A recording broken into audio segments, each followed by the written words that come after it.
Tonight, we're going to be digging deep under the earth, all the way down to the mines of Moria, the ruined dwarven kingdom.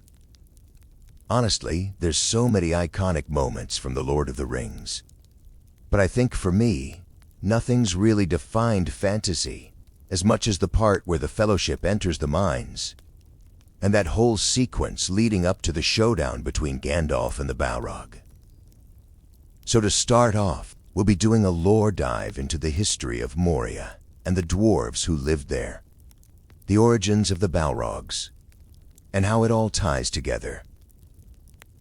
And after that, I'll read one of my favorite chapters from the Fellowship of the Ring, when they decide to take the path through Moria to escape from Saruman's spies. And if you enjoy these tales and want to support the channel, consider tossing a coin over on Patreon. Now, it's about that time to curl up, get cozy with some dwarven ale, and get started with the adventure.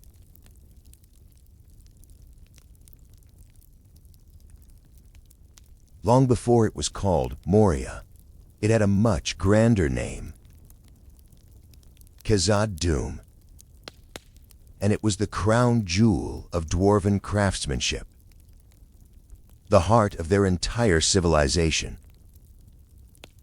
To the dwarves, it wasn't a mine at all. It was home.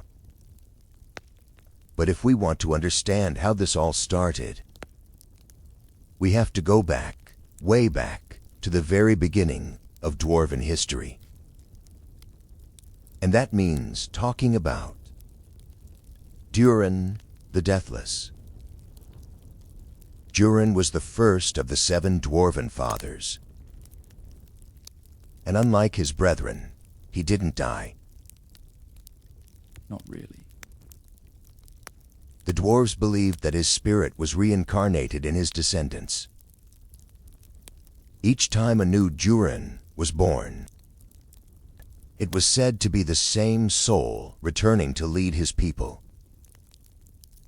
He first awoke at Mount Gunabad, and from there he made his way down towards the south, until he found a glen of shadows between 2 great arms of the mountains, above which 3 white peaks were shining. This led him to a quiet little lake nestled in the shadows of what we'll eventually come to know as the Misty Mountains. The water reflected the stars so perfectly that it looked like a second sky. And in that reflection, Durin saw a crown of stars hovering above his head. He took this as a sign and named the lake Keled-Zarum, the Mirrormere.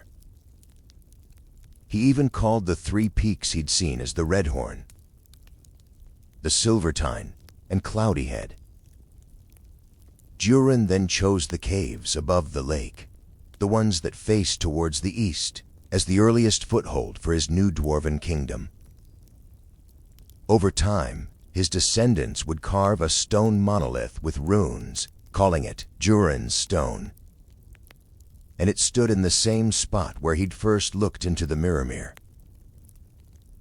These places would all become sacred to the dwarves, and it's easy to understand why. Durin had set his people to work. They carved the stone of the mountains into the great underground halls of Khazad-dûm. They built an empire, a kingdom that grew quickly in both its size and grandeur, until it was known as the greatest of all the mansions of the dwarves. And it wasn't just about pretty carvings and fancy pillars, although there were definitely loads of those. Khazad-dûm was also a stronghold. Stone walls thicker than castle keeps, labyrinthine passages that could confuse even the wisest elves, and halls that sung with the clang of forges day and night. Unyielding bridges crossed over black, bottomless chasms where no sound ever echoed back. They were unstoppable. Down and down they went, building mines, treasuries, and even dungeons. Although, far below the lowest deep of Khazad-dûm, there were primordial tunnels in everlasting darkness, inhabited by nameless things that had lived there since the earliest beginnings of the world. Few, if any, had actually ever seen these beings, and not much at all is really known about them. Although Gandalf did theorize that the Watcher in the Water, which is that Lovecraftian monster that attacks the Fellowship outside of the mines of Moria, could have been one of those nameless things. But for all its beauty and mystery, the true reason for Khazad-dûm's fame was the ore hidden within its bones. Not gold, not silver, mithril. The elves called it true silver. Lighter than silk, stronger than steel, and worth more than entire kingdoms. It didn't tarnish, didn't rust, and reflected light so brilliantly it looked like moonlight trapped in metal. It was said even a single thread of mithril was more valuable than a whole chest of gold. But even the mightiest kingdoms aren't self-sustaining. You need trade, allies, and neighbors who don't want you dead. Enter the elves of Eregion, who were their closest neighbors to the west. For once, elves and dwarves put aside their natural distaste for each other and formed a trading partnership. The elves of Eregion needed dwarven craftsmanship and, most of all, mithril. In return, the elves offered knowledge and enchantments, leading to a golden age for both peoples. And they really did learn a lot from each other. The best example of this are the doors of Durin. Built into the rock face of the Misty Mountain, the doors are invisible when shut. No hinges, no cracks, no seams. When Gandalf and the Fellowship come across them, they're met with smooth, impenetrable stone. But under the right light, moonlight specifically, something amazing happens. Elvish letters shimmer into view, glowing with soft blue light. Speak, friend, and enter. The design itself was a collaboration between Celebrimbor of Eregion and Narvi the dwarf. Narvi provided the structure, the framework, the mechanics, and Celebrimbor wove the magic into it. For a time, it seemed nothing could go wrong. But of course, something always goes wrong. A figure calling himself Anatar came to the elves, offering knowledge of his own. You might know him better by another name, Sauron. He disguised himself as a bringer of wisdom, a friend to smiths and craftsmen. With his help, the elves forged the Rings of Power. And we all know how that turned out. But in case you want to know more, I've got another video that goes a bit more in depth about that, which I'll link in the description. But when the elves discovered the truth, that Anatar was Sauron in disguise, it was too late. Sauron unleashed his wrath on Eregion, sacking the entire region. Celebrimbor was killed, and the rings were either taken or hidden away. Among those rings were the ones given to the dwarves, and it was said to have a peculiar effect on them. Unlike men, the dwarfs could not be bent to Sauron's will. But the ring had its own way of corrupting them. It amplified their desire for wealth, turning simple ambition into obsession. The dwarfs of Khazad-dûm responded to Sauron's attack by slamming their doors shut. No one got in, no one got out. The Golden Age was over. The dwarfs still had their mithril, and the elves still had their enchantments. But that old partnership crumbled. From that point on, dwarfs and elves became estranged. By the time Gimli and Legolas meet on the shores of Rivendell, they carry the weight of 1,000 years of mistrust. For a time, Khazad-dûm remained untouched by the world's turmoil. Their forges kept churning, and the mining went on. But under the ring's influence, their love of mithril became more of a dangerous dependence.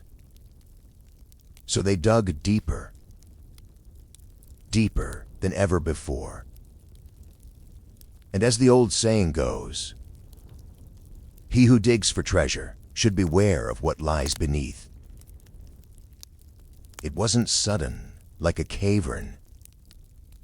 It came slowly. Weird noises in the lowest dungeons, slight tremors that made the lanterns sway just a little too much. Whispers among the miners about shadows moving in places shadows had no business being. At first, they dismissed it, probably blinded by their desire for mithril. Superstition, they said. No shadow could trouble a dwarf. They were the folk of the stone, after all. But superstition became something else entirely. The day Durin the Sixth, king of Khazad-dûm, fell victim to a monstrous thing which he'd awoken while mining in the farthest reaches of the deeps. The creature was named Durin's Bane, and it unleashed its destruction on the city and the dwarves, killing even Durin's son, who'd become king after him. None of the warriors who fought it survived. Not a single one. The bodies were scorched, the stone beneath them blackened as if a forge had exploded. It was only then that the dwarfs understood what they'd done. They had dug too far and broken into a place no living thing had any right to disturb, and awakened something older than their kingdom, older than the elves even. A thing of flame and shadow. A Balrog of Morgoth. The rest of the dwarves fled and abandoned Khazad-dûm, and it was empty for centuries. That's when it became known as Moria, the Black Pit. Before I continue, it's worth explaining what a Balrog actually is. Most people just picture the scene from the movies: horns, flames, a crackling whip of fire, and just think they're another fantasy monster. But there's more to it than that. Balrogs aren't beasts. They aren't like orcs, trolls, or dragons. They're spirits, Mire, to be precise. That's the same order of beings as Gandalf, Sauron, and Saruman. This is a bit confusing if you're not at all familiar with the law. But basically, long ago, before the world was even properly shaped, these spirits existed as servants of the greater powers. Eru Ilúvatar was the ultimate creator, the one who is above all thrones forever. He created the Valar and delegated to them the creation and governance of the world, who in turn created the Maya spirits to help them. But, as with any story of creation, there was one who refused to play his part. That one was Melkor. Later, he would be called Morgoth, and his very name would strike fear into the hearts of elves and men alike. He was one of the Valar, but he had a problem. He didn't want to serve anyone. He wanted control. While the others tried to bring balance and beauty to the world, Morgoth had a blackened heart of evil and wanted it for himself. Some, like Gandalf, stayed loyal to the will of Eru and the Valar. Others, like Sauron and the Balrogs, followed Morgoth, the first Dark Lord. With his cunning, he swayed several of the Maiar to join his cause, offering them power, glory, and dominion. And among those who bent the knee to Morgoth were the ones who'd be known as Balrogs. Under Morgoth's sway, they became creatures of war. Their flame, which had once symbolized purity and creation, became a means of destruction. Their forms grew more physical, more terrifying. I really love the way they're described in the books, so I'm going to read a quick line just so you can picture them and really understand how terrifying these things must have been to the warriors that faced them on the battlefields. It was like a great shadow, in the middle of which was a dark form, of man shape maybe, yet greater. And a power and terror seemed to be in it, and to go before it. They had hearts of fire, tongues like red blades, and yellow eyes like furnaces. And they were insanely powerful. The exact number of how many existed once is not really known. But there were at least 3, and at most 7. They had a bunch of different weapons. Some used swords covered in eternal fire, molten whips and maces, and the Lord of the Balrogs, who we'll talk about in a little bit, even had a great black axe. Now it would be impossible to talk about the Balrogs without mentioning Ungoliant. She wasn't a Balrog, but she was tied to one of the darkest moments in Middle-earth's history. Ungoliant was a being of pure darkness, and her origin is one of the most mysterious ones out there. Some say she came from beyond Arda, from the void itself, a place where even the Valar didn't go. Others think she may have been one of the spirits who, like the Balrogs, had been twisted into something monstrous. But unlike the Balrogs, her form wasn't fire and shadow. It was shadow and hunger. She took the form of a monstrous spider, and her hunger was insatiable. At the height of Mogul's rebellion, he needed a distraction. He wanted to weaken the Valar and strike a blow so devastating that they would never recover. So he sought out Ungoliant, knowing that her hunger was her only master. He made her a promise. "Help me, and I will sate your hunger with whatever you desire." Ungoliant agreed. The two of them went into Valinor, the undying lands where the Valar resided. In Valinor stood the 2 trees, which were the source of light for all the world. They were living, radiant, and their glow was like sunlight and moonlight combined. Morgoth took a spear and struck them down. But it wasn't enough to kill the trees. They still had life in them. That's where Ungoliant came in. She drained them dry. She sucked the light, the sap, and the very essence of the trees into herself. Their glow faded, and the world was plunged into darkness. Ungoliant grew larger and darker, swelling with every drop of stolen light. She grew so big that even Morgoth was afraid. After they destroyed the 2 trees, Morgoth declared war on the Valar and on the elves. He fled to his stronghold of Angband in Middle-earth, where the rest of his forces waited for him. But the great Spider of the Void suspected that Morgoth might not make good on his promise, that he intended to betray her. So she attacked him.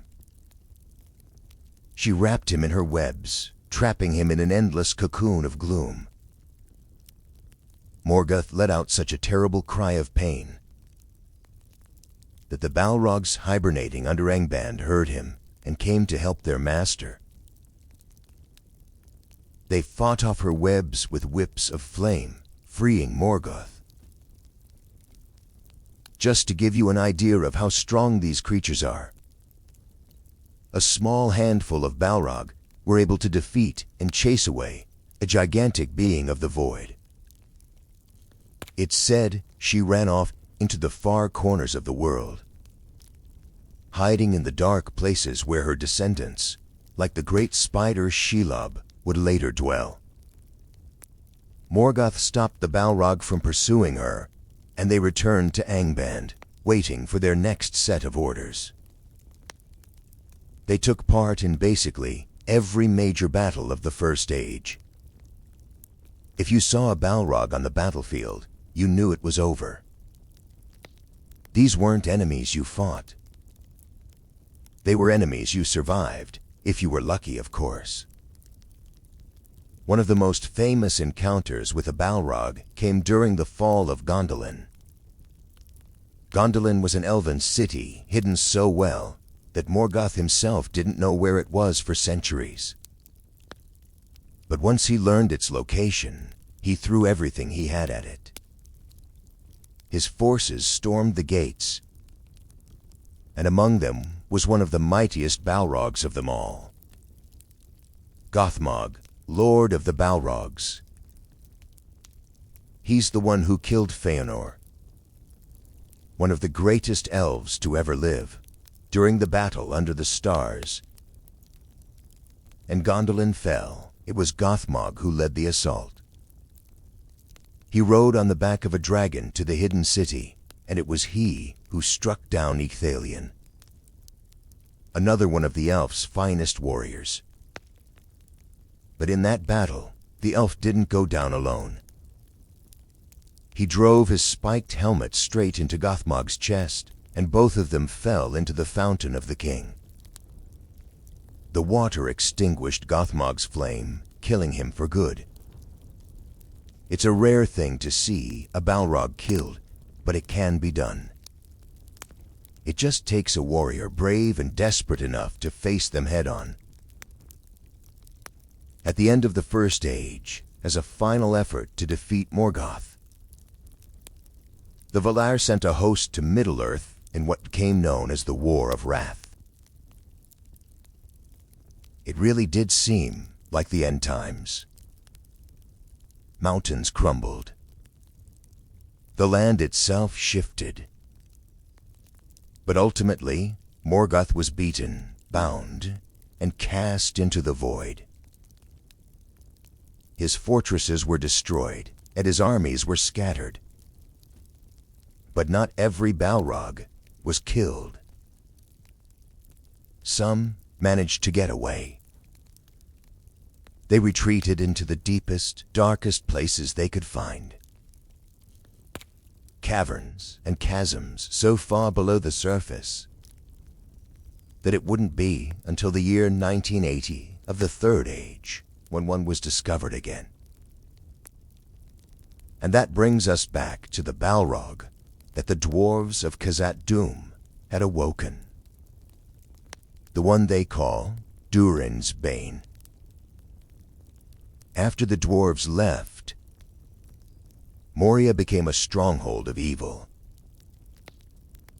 and the Balrog's presence allowed Sauron's forces to come in and claim the place. Goblins, orcs, and cave trolls moved in, creeping up from the cracks and hunted for abandoned treasure. They feel at home in the twisted crawl spaces of the world. where sunlight never touches. The foul creatures built their nests in the upper halls, always careful not to stray too far down, because even they knew better. Not all dwarfs gave up on Moria, though. Some still dreamed of getting their ancestral kingdom back. There was at one point an expedition by a company of dwarfs from the Lonely Mountains, led by Balin, one of the dwarfs who had followed Thorin Oakenshield on the quest for Erebor. He believed it could be reclaimed. After all, he'd seen Erebor taken back from the dragon Smog. If a fire-breathing dragon could be driven from a mountain, why not a shadow in the dark? So Balin gathered his friends, his kin, brave warriors who believed they could bring light back to Moria. And for a little while, it really seemed like they'd done it. They sent word to Aragorn, telling tales of victory. They found Mithril again. They claimed the upper halls. They raised Balin up as Lord of Moria. But ultimately, Sauron's forces outnumbered them, and they were all slain in the depths. Balin's tomb lay in the chamber of Mizarble, an empty hall littered with bones, broken shields, and blood. The fate was unclear to the rest of the dwarfs. When the Fellowship of the Ring approached Moria, it wasn't their first choice. In fact, it was very much their last. The Redhorn Pass had turned against them, and the icy grip of the mountains forced them to seek shelter below instead of above. Even Gimli, a dwarf whose bloodline traced back to the kings of Khazad-dûm, wasn't entirely sure. He thought maybe his cousin Balin had reclaimed the halls of Moria. Surely, wouldn't be so bad. But Boromir wasn't convinced. Legolas wanted no part of it. He knew the stories. Everyone knew the stories. Gandalf didn't want to choose this path either. But snow was falling thick on the pass, and they were being watched from the skies. Saruman's crow spies, the Creebane of Dunland, had spotted them. They couldn't really stay in the open any longer.